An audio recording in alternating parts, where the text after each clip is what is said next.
Data centers on fire. No, literally, data centers on fire. You're watching Techstrong Gang.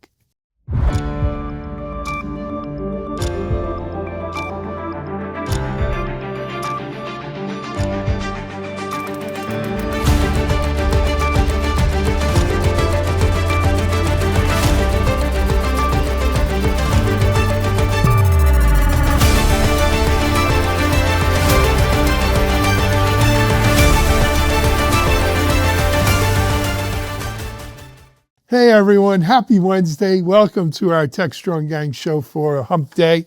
We've got a lot to talk about. It's been a busy week. I feel like we put a week in already. It's been a busy week, but we've got some interesting stuff to talk about with some interesting people. Let me introduce you to them. We've got our friend Chris Blask, the one and only Kate Scarcella, Dan O'Brien, and joining us from Barcelona, Mike Vizard. Hey, Mike. You able to get the Yankees out there? I'm going to find out in a couple hours, but wonders of the internet being that was yesterday. Yeah, this is true. All right, let's jump into it. So, we spent yesterday talking about the exciting news on AMD and OpenAI. The day before that, more exciting news. It seems every day there's exciting news around AI and data centers, right? I was talking to Dan O yesterday or the day before, something like half of the growth in the US GDP this year can be attributed to AI and data centers. JP Morgan put out a report that for the first time in a very, very long time, consumer spending isn't driving the GDP growth. It's actually AI and data centers are bigger than consumer spending. Consumer spending is usually 70% of GDP. Are we in danger of kind of getting in over our skis here? Can AI momentum outpace our ability to build out the infrastructure? Mike, what's the deal? All right. Well, we have two things to talk about here. One is there's a report from our friends over at Vultr who confirms that, demand for AI is far ahead of the available AI infrastructure, and we're not able to keep pace, and I don't think that's going to surprise many people. However, at the same time, Fujitsu and NVIDIA have been talking about a new design for AI applications and AI agents in general, and a lot more integration at the silicon level. So you would see GPUs more tightly integrated with CPUs, in their case, their ARM processors, but also there'd be ASICs and networking and infrastructure all built into the system at a much lower level. And Dan, I'd love to get your impressions on this, because I wonder if a lot of the stuff that we're using today might seem fairly antiquated soon as we look at these new platforms that people are building. And are we finally building platforms that are made for agentic AI? Yeah, well, I think we're getting closer, Mike. We've thrown, really general purpose GPUs. It's a lot of work on the software side as well as the hardware side over the past several years on really building efficiency and the move to rack scale systems, getting to the point where we can get much higher utilization rates out of existing GPUs. That was a lot of what was behind the news yesterday with OpenAI and AMD. That's really AMD's first rack scale system, which integrates this all much more tightly. And I think there's certainly a mindset out there. I mean, you look at the power, yet the power efficiency of the human brain. We're a really long ways away from that. And so, I do think we're going to continue to see more and more efficiency gains. There's a lot of people out there that believe, and I probably count myself as one of them, that we need a fundamentally different architecture to kind of scale AI to the point we're eventually going to get to. And I think, a lot of the announcements here, like NVIDIA, Fujitsu, they're all incrementally moving the ball forward on that path. Just, recently as we moved from, LLMs into more of the agentic world, you're seeing 10x tokens and 100x growth in compute. So, the type of AI we're doing is we're getting more into reasoning and some of these, and more advanced styles of Gen AI. The compute demands are just off the charts, right? We're years away from, catching up on the supply side as we build out this infrastructure. And, there's a couple gating factors there that we're working with too, right? We're hearing more and more that it's really about the power supply. But also, there's not enough chip making capacity to build all the chips we're going to need for this stuff. And I think, TSMC being somewhat of a monopoly in the market, is pretty good at kind of policing that overbuild on that side of things feels like we're really gated by the power at this point. But an enormous amount of compute will still need to drive over the next several years to get supply to catch up with demand. But lots of incremental innovations that will happen over time. And I think, ultimately a fundamental architecture shift. I think we're, right now in kind of the system level design thinking, but still using a lot of the same architectures we have. That will certainly have to evolve over the coming years if we ever want to get power efficiency down to the point where we can actually afford all of the supply that we seem to need on the compute side of things from a power perspective. Dan, what you've just described is exactly the issue why we always want software versus hardware. Because software, as we improve it, you just update your software, right? It's a download, in the old days we put a disk in and you got the next version. It's more efficient, it's better, it's faster, it's everything else. With hardware, you can't just update your hardware, especially when you're literally putting hundreds of billions of dollars, trillions of dollars into building out these hardware factories. And even though it's incremental, the drag time between how fast the human brain can design, AI assisted, of course, can design new hardware, configurations versus the time it takes us to actually build those configurations. It always seems like we're going to be driving last year's model next year, right? Yeah, we're building like the world's fastest depreciating asset. Yeah, but we're going to need to shrink. The IRS is going to have to come in here and let us, write it off after 24 months because it's obsolete. It does feel like there's some sort of financial engineering bomb around the depreciation schedules of this stuff that will eventually hit the industry, but it seems like we're pushing that can down the road for now. And what about, how tech people are? We want the fastest, shiniest, trinkets now. We don't want to wait. What's a tech bro to do? Chris, I saw you had your hand up. I'm just thinking, I love this. For me, we do the show once a week, right? And we've been doing it long enough. And with all the terabytes of video, much less the exabytes of stuff we're talking about, as I'm listening to this, I'm thinking of these tiny little attestations between us. Like literally, Dan, you remember a power conversation a month or so ago, we're talking about the grid, and we're all, adamantly agreeing we need more power. And all these little spots, week to week through this year, stitched together, and the answers to these questions are in there, right? So whether it's, and from the power issue, yes, the way we're scaling power, is queued up for this segment. The grid actually doesn't match the expectations, but we're going to do those things. And we've had a couple conversations about the architecture and workflows and workloads. We're putting everything in the massive AI, to do math or to change the capitalization in a paragraph. And on this, as I mentioned before, this tiny little laptop back here, there is LLM running. This is for Clifford Brewery. Shout out to Darlene at Clifford, who manages it there, keeps it all running. And of the benefits of all this stuff, so we've been working up and down the supply chain, down to the micro business, the underserved who has a million different applications, and all the stuff we talk about here hits them coming and going. They can't see it coming. But these systems we have now allow us to serve that need. And when we talk about this AI, we're talking about taking little bits of human text and turning it into data and vice versa. So people like Darlene and operations like Clifford can do what they do. And if it works at the foundation like that, then maybe these esoteric things we get to talking ahead about here actually matter.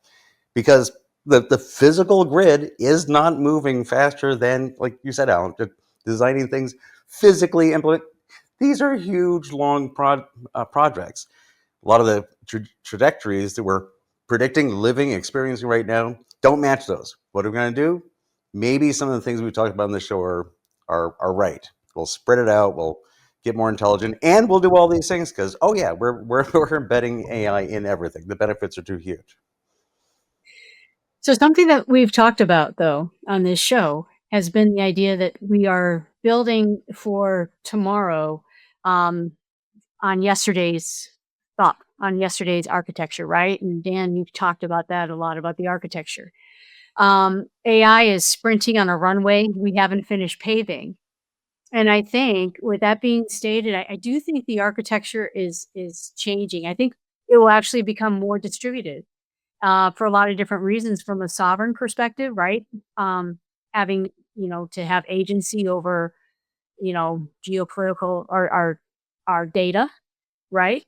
And I think the whole architecture of a cloud model, it's not going to work for the chips that we're building, and it doesn't even really make sense. So we're going to move from a Web 2.0 to a Web 3.0 distributed model, I think.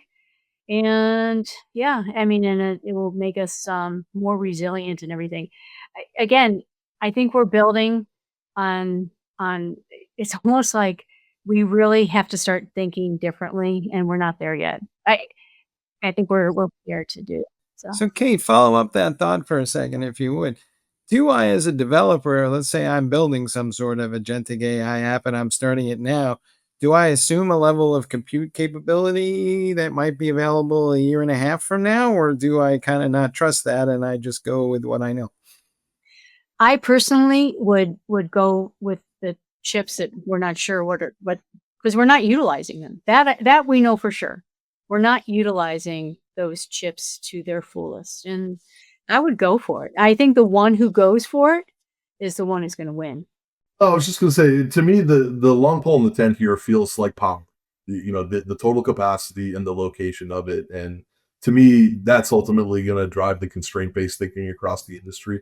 There will be somewhat of a power ceiling we need to design for, and I think we can count on innovations down at the hardware level and then spilling down to the software level that allow us to essentially accomplish, kind of what we need within that envelope. That to me is, kind of the right way to think about this. I think the chip market will, basically build, to the point where, you can deploy it and you've got the power to run it. That's kind of the constraint on the upside of the chip side. But there's a lot of levels at which we can optimize here. We're very much still in the build and move as fast as we can phase. Eventually, we're going to hit a little bit more of a plateau, and that's when you tend to see those real efficiency gains kind of come through, right? Because the data centers we're building today, they're where the power is, and they're where the power is going to be. But that power is going to sit there, and that power will be relatively consistent for a very long period of time.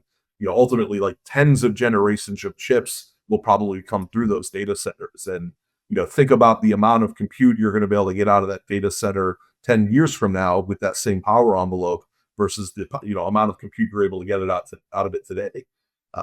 That's going to be a tremendous increase. And I think, right now, early in the cycle, a little bit harder to see the light at the end of that tunnel. But I think once we get a little bit more mature and that efficiency starts to really compound, that's kind of what we'll get out of this, spiral that we're in right now.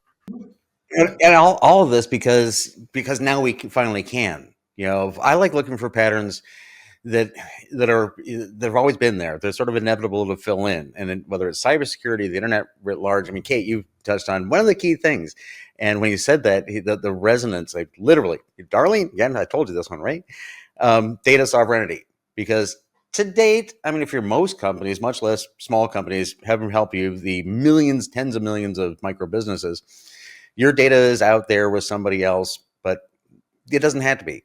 Because Moore's law, blah, blah, blah, the amount of data, you actually care about as an organization, as a person, whatnot, tends not to be that much. And no, it doesn't have to be in the cloud. It doesn't have to be somewhere else. You could actually have it all right here because storage is cheap and compute is cheap. So you follow these curves up and you find us doing things because we finally can. Not because it's radical. It's because the way we've been doing things aren't really the way we wanted to. We had no choice. 1999, 2000, 2001. I'm out in Colorado near Boulder. I'll give you some names. Interlochen. Anybody ever been to Interlochen, Colorado, right outside of Boulder? Right? I forgot the hotel there where they have some good, the Omni Hotel. They had some good conferences there. I had this conversation with Daniel Newman, and he reminded me that he was in high school in 1999. But I was working building a .com company. And when you got to Interlochen, it's in the foothills. And as far as the eye can see, you saw 2- and 3-story buildings with companies with names like Level 3. And was it Quest? Bell West became Quest or something. They had a few names, eventually Century. telecom or something. And there were all of these fiber carriers. And then there was the storage companies, mixed storage tech, storage this, store that. As far as the eye can see, because we were building out data centers all over the place. This is when Northern Virginia became the data center capital of the world. We had a beautiful one over in Tyson's, and it was the same thing. We've got to build storage centers. And back then it wasn't power wasn't the limit. It was bandwidth. We couldn't, you could build the biggest goddamn machines you could with big racks, but if you only had a straw to send the data through, it wasn't really doing you much good. And we had these same conversations we're having now. And then the bubble burst. So it took 10 years. I would go so far to say, though, like, if I look at the last decade, hardware was kind of boring commodity, and then GPUs came along. The last decade, the last 20 years, 25 years. When was the last time hardware wasn't boring?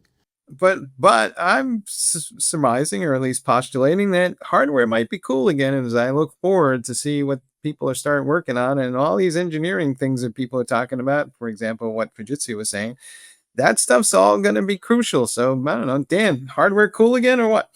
Hardware is very much cool again. I think it became cool again probably during the COVID pandemic, when everybody realized how critical chips were to pretty much everything you make. You had $100,000 cars sitting on the lot because of a 10-cent microcontroller.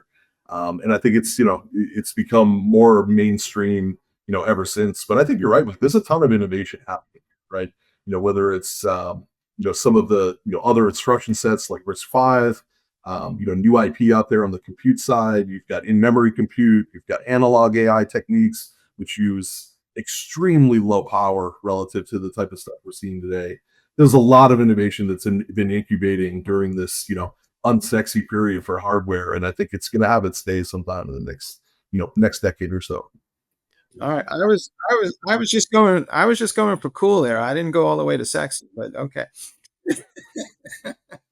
I think even retro hardware is cool now, because you were talking about chips, and to be clear, almost all chips are sitting there doing nothing almost all the time, because our systems, we've overloaded the hardware because we had no choice. But now we're smart enough, and we can make complex enough systems that go back and use the old hardware to do things you could never imagine. We're doing it now. It's fun. Good stuff. Hey, we're a little over on this segment. I'm going to need to pull the plug on this one. Let's take a quick break here on the gang, and we're going to come back. And as I promised you at the outset, data centers on fire. Wow. You're watching Techstrong Gang. You've earned it.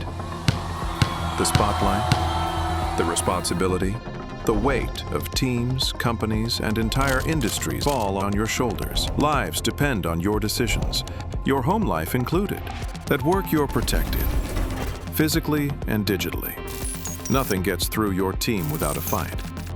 But in a globally connected world, everyone sees you, including those who mean to cause you and your organization harm. And now home, your sanctuary. Attackers see an opportunity. Your digital front door is wide open. And what compromises your home can breach your boardroom. Because the devil's greatest trick isn't targeting your workplace firewall. It's convincing you that your personal life isn't at risk.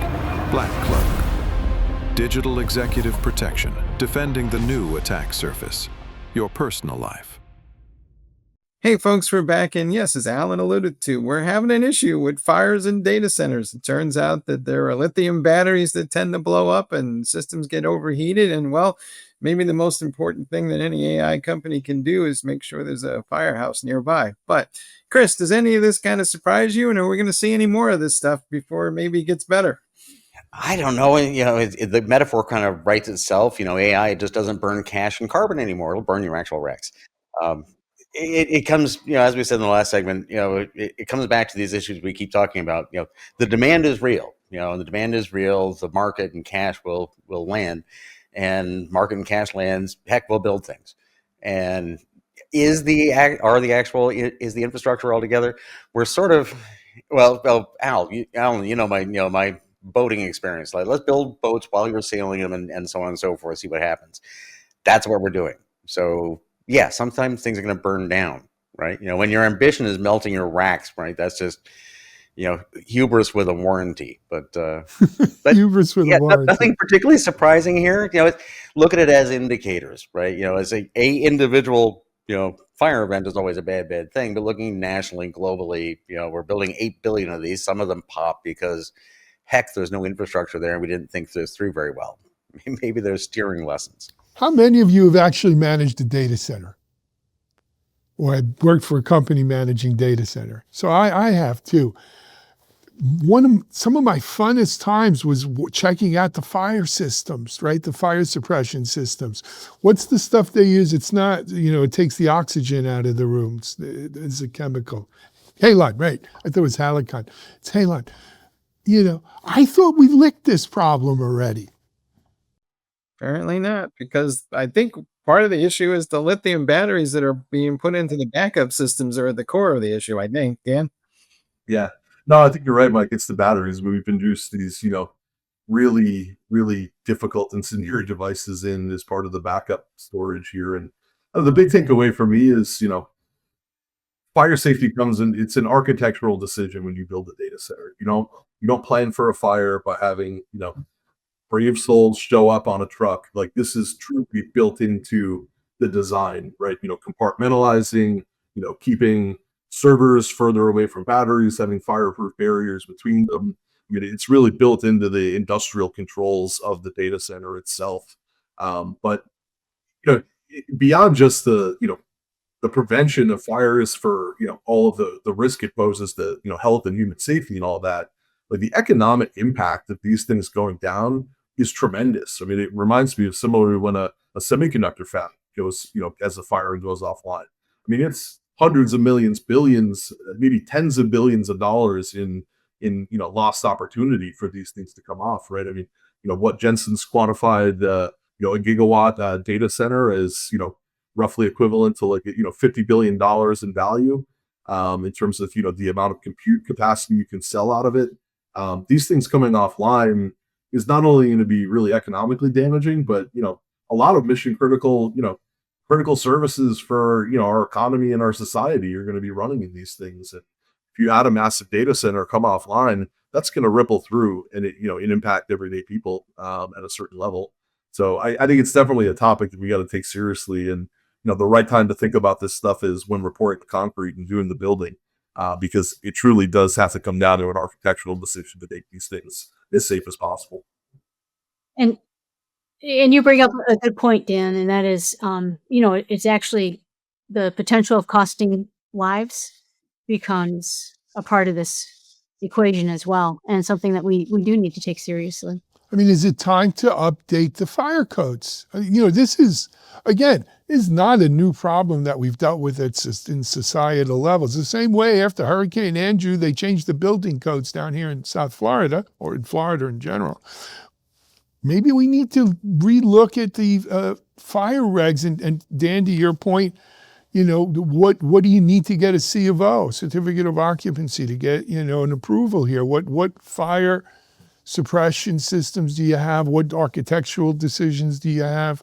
This seems, hey, maybe AI can help us with this, right? It's reasonable to revisit it. I'm certainly no fire code expert, but my concern is it does feel like, actually at a federal level and even at a state level, there's a lot of deregulation and kind of skirting around some of the, processes and procedures we have around this stuff. Really, because I think, the knock on America is we can't build fast enough, whether it's fab, it's data centers. Well, it'll take that's the way that we're actually deregulating and making it easier to do this stuff versus potentially harder by, really kind of clamping down on, rules and policies.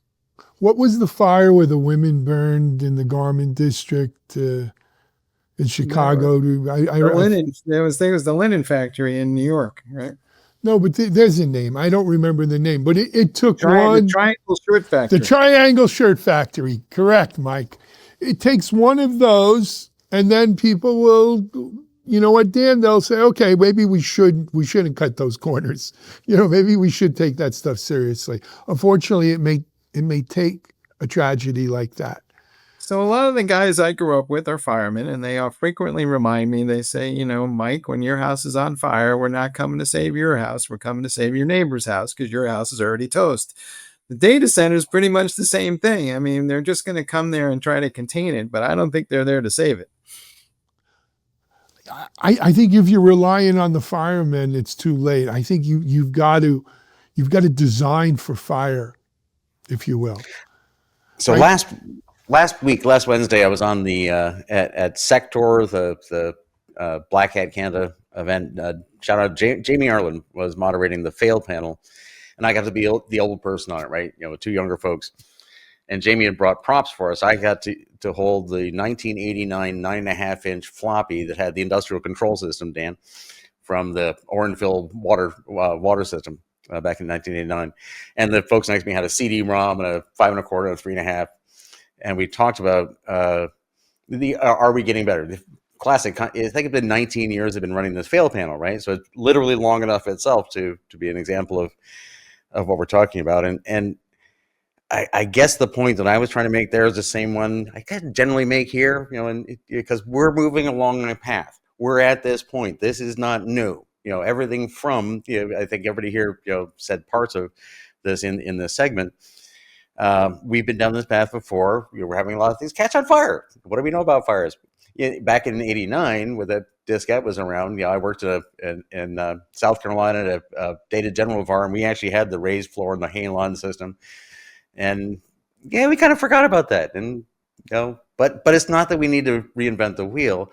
Like it's so many other things we need to. Now we can both do what we've already done before, put that back in place, and connect things appropriately and fast enough to solve the current issue, and maybe as we cycle forward, raise our qualities and have different levels of failure in the future, which is the whole goal. Yeah. To fail more fun, right?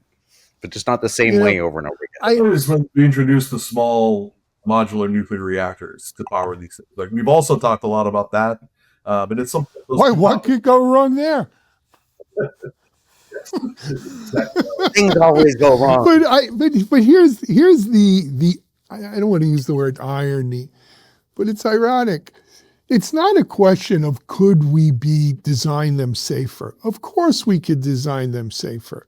I think the question is what Dan said, which is, do we have the appetite to design them safer if it means delaying putting them online? Well, and that's the whole, we don't weigh everything together, right? And failure is a wonderful thing, right? Like if you're not failing enough, then maybe it's really stable, that's fine. But it's certainly not a growth area. And this is, in data integrity of IAM, there's so many different areas where I think we've been driving towards this. How do we get to perfect? And we need to understand, stop trying that. Don't. There's no such thing. There's, to your question, Alan, it's a balance. If the benefits are X and the cost is Y, a couple of data centers burned down, maybe let the data centers burn. But know you've made the choice and put it together. Sounds like a song. Burn, baby, burn.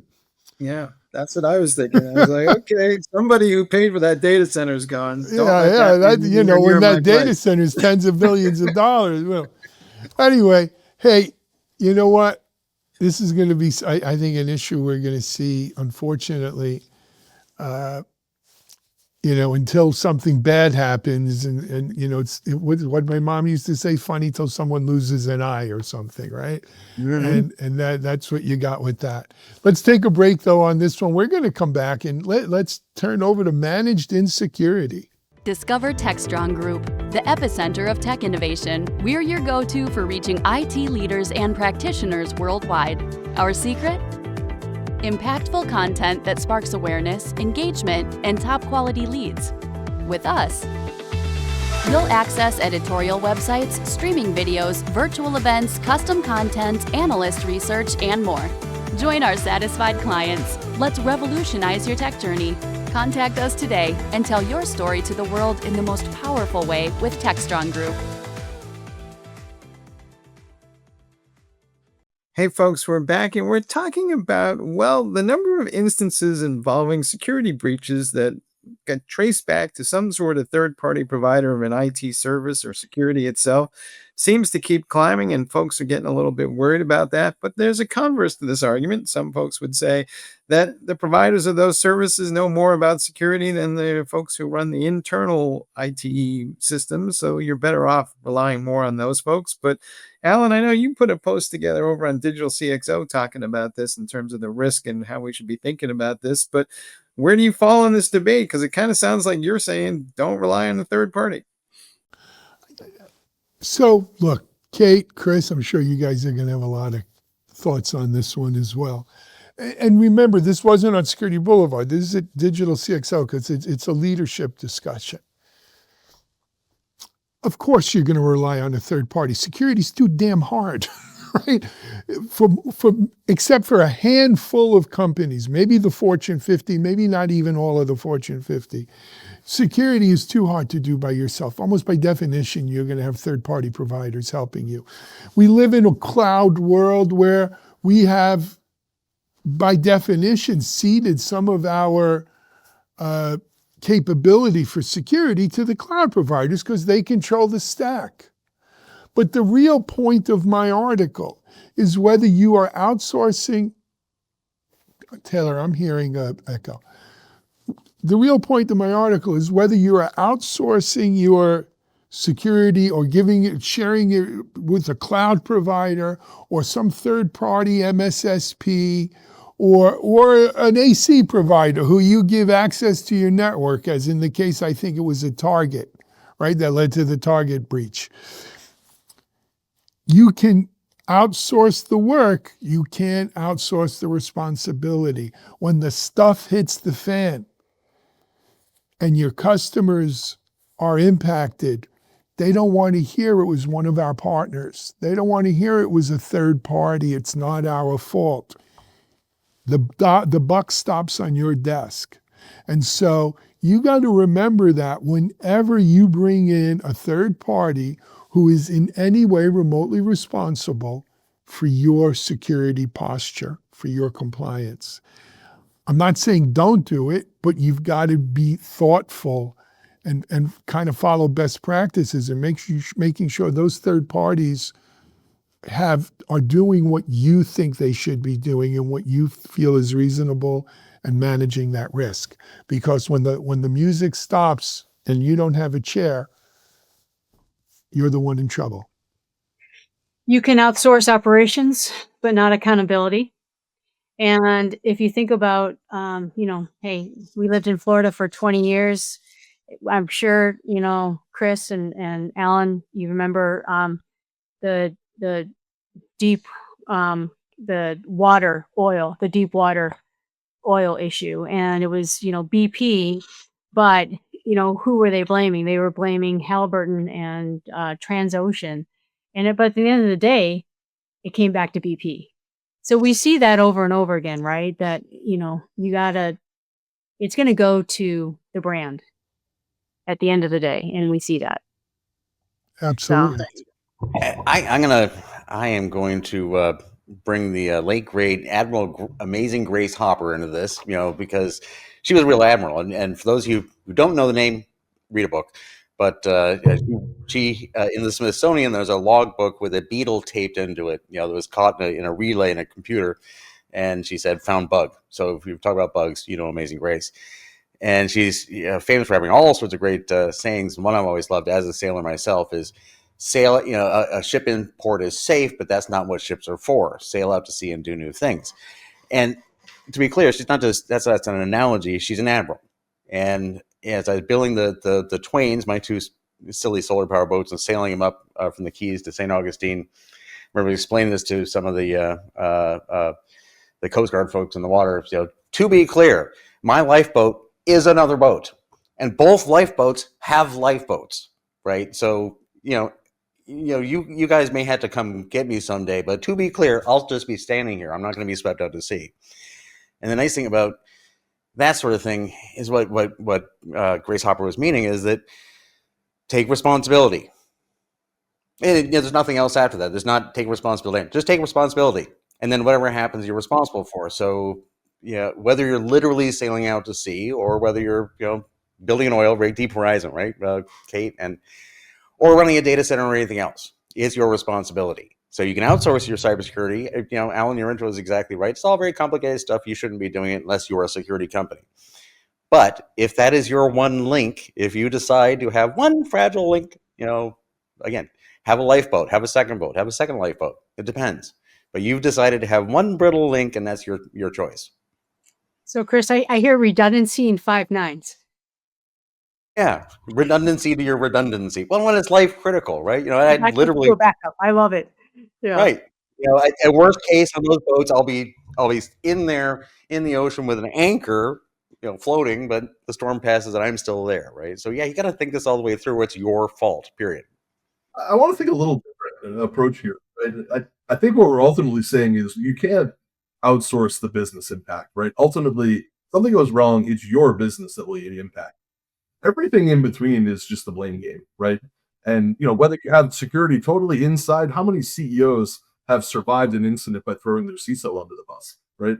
That's a short shelf life job if you've ever seen one, right? So you're running the business as a CEO. Ultimately, something goes wrong, it is your business going to be impacted. The rest is just the blame game. Do you want to have a third party outside you can blame? All right, BP probably got off a little bit easier because Halliburton took some of that blame for them, right? Kate, to go back to your analogy. But end of the day, it's your business at the end of the day that's going to be impacted. And whether you decide to do it yourself or you outsource it, that's really much more a matter of cost, risk mitigation, and skill set.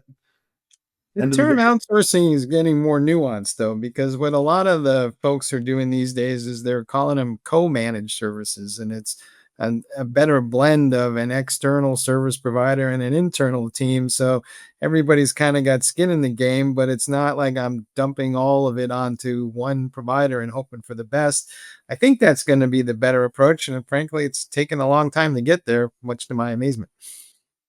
That's a good point, Mike. And, co-managed models with shared telemetry and clear SLAs are the future. So it has taken way too long. Yes. That's part of a good resiliency strategy. Yeah. You know what? When CrowdStrike had the incident, which is just about a year ago now, I believe, right? The blue screen of death, and Delta went down. I didn't see all those Delta passengers in the airport saying, God darn CrowdStrike. No, they didn't. They blamed Delta. Tried as much as they could. They did. They sued them. I don't know what happened with that lawsuit, but they did sue CrowdStrike. But people were pissed at Delta. It's your business. And when you outsource, Kate, you said it, I think, in the beginning, you could outsource capability, but outsource operations, but not accountability. Not accountability. That's the bottom line here. And if you're a digital leader out there, I'm not saying do all your security in-house. You probably be more danger to yourself doing that. But you've got to recognize that you still are accountable to your customer. It's still your business. And the ironic and wonderful thing about it is once you do that, it turns out you get more business, right? This, I'm sure I'm old. I repeat my stories all the time, so forgive me. But right, in early VC life for me, giving a pitch after the Cisco firewall thing, one of the investors present leaning forward and saying that $1 billion firewall thing, how'd you do that? And I just honestly said, well, we built a team that died for each other. We took responsibility of the market and built trust. And this individual leaned forward and said, no, you can tell me. And the key to what we did, literally, I think Dan, you said it, somebody said it a minute ago, we had this horrible thing happen that was totally our fault. So instead of saying, oh my God, we immediately went out and said, we're Cisco, I'm Chris Blask, I'm responsible, it's our fault, it's as bad as it looks, it's in fact worse. And we're going to do everything we can to fix it, and here's our plan, and we did it. And that actually works. People trust you, they give you more money, they give you more trust, as opposed to saying the whole blame game thing. We all look at the looks on our face when we bring that up. It's like every human being goes, oh my God, it's blame game. But if you can actually develop trust, that's business, that's money, that's efficiency. But you have to actually mean it, oddly enough. your grandmother told you these things, right? Remember back to when you were a kid? It's true. I think George Kurtz, so I know George a very long time, probably 25 years. George Kurtz is the CEO founder of CrowdStrike. That's exactly what George did. He went before Congress, he went before the cameras, he went before everyone, Black Hat. He got on the stage of Black Hat and said, yeah, we screwed up, we messed up. And here's what we're doing to make sure that don't happen again. And I think that is better than playing the blame game. You're right, Chris. That's how you build trust. That's how you build a business. To be fair, Microsoft had a hand in this, but they blamed CrowdStrike too. So, well, I'm not going to throw dirt on them, but yes. But Microsoft's been blaming everyone for their security issues for a long, long time, unfortunately. But they had their moment too, right? There was the time where Bill Gates stood up and said, security is going to be important. We're doing trustworthy computing. They hired the best security people in the world. And there was that period of time from maybe 2005 to 2010 or 12 where Microsoft was stellar security. And now the president of Microsoft shows up in front of Congress once a year and does a mea culpa, and that's that. 10 Hail Marys, make a donation at the box on the way out. That's security today. But anyway, it's important for leaders out there. It's something as security people, I know we deal with all the time because we know we don't, look, if you are using a cloud, you're outsourcing security to a certain extent. Absolutely. There's no way around it. So anyway, gang, what a terrific discussion today. Of course, we had our double dose of AI, a little security thrown in. Doesn't get better than that. As usual, we have a full Techstrong TV show following our Techstrong Gang here today, if you're watching it during our stream. If not, whether you're watching us on OTT or Techstrong.tv or Techstrong TV YouTube channel, thank you for watching. We have a lot more content out there. Go check some of it out. Mike, good luck to you in Barcelona. And then, of course, you'll be at Amsterdam. You'll be, I'm sure, recording videos and filing stories like mad. Chris, Kate, great seeing you. We'll see you on the gang soon. Dano, I'll be talking to you, I guess, in a little bit, hopefully. But keep doing what you're doing. Enjoy your day, everyone. Stay tuned for Techstrong TV. This is Alan Shimel. We're out.